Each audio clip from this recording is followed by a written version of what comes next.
appelle l'Afrique.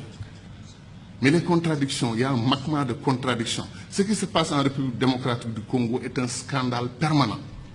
Des pays africains entrent en République démocratique du Congo, prennent les ressources dont ils ont besoin et repartent. Quand les Belges ou les Français ou les Américains ou les Chinois le font, nous crions. Mais quand des Africains le font, on appelle à des négociations, à des, etc., etc. Il y a des injustices que des Africains commettent sur d'autres Africains. Qu'est-ce qui nous empêche de faire les ponts sur le fleuve Rosso entre le Sénégal et la Mauritanie? Qu'est-ce qui nous empêche de faire le pont sur le fleuve Gambie pour donner une continuité territoriale au Sénégal, régler le problème de la Casamance? C'est pour dire que les doctrines d'intégration que nous avons choisies, après 50 ans, comme on est à... C'est le jour de l'anniversaire, on dit notre bonheur pour ce qui a été fait, mais disons aussi notre préoccupation pour ce qui n'a pas été fait.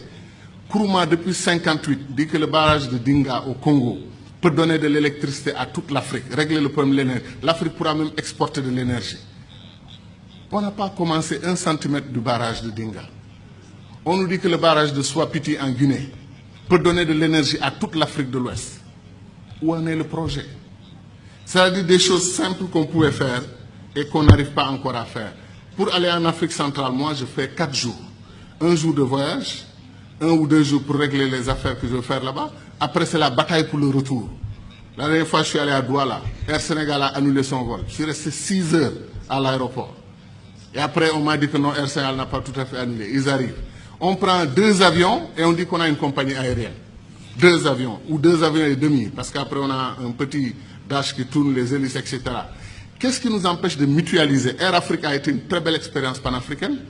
Depuis qu'on l'a perdu, il n'y a rien. Comme disait l'autre, on fait de la compétition ruineuse entre nous. Un pays africain accepte, refuse de prendre votre offre pour exploiter son pétrole, votre offre de 10%, il refuse. Vous traversez la frontière, un autre pays africain vous ouvre les bras, venez prendre.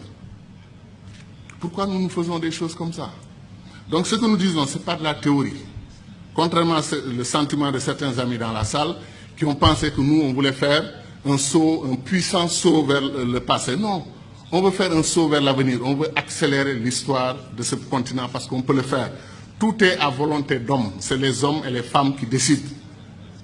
Et nos dirigeants doivent entendre notre voix. C'est pour cela que les panafricanistes doivent se lever.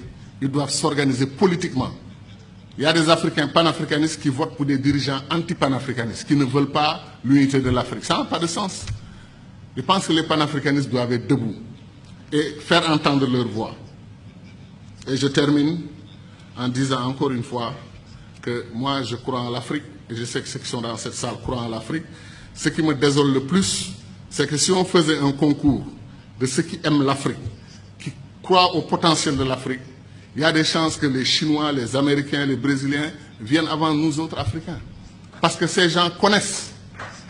Ils savent ce qui se passe en Afrique. Ils savent que l'avenir du monde, Sarkozy, malgré la critique qu'il nous a faite ici, qui ne correspond pas du tout à l'histoire, qui est totalement fausse, que nous ne sommes pas assez entrés dans l'histoire. C'est nous qui avons créé l'histoire. C'est chez nous, en Égypte, que l'histoire a commencé.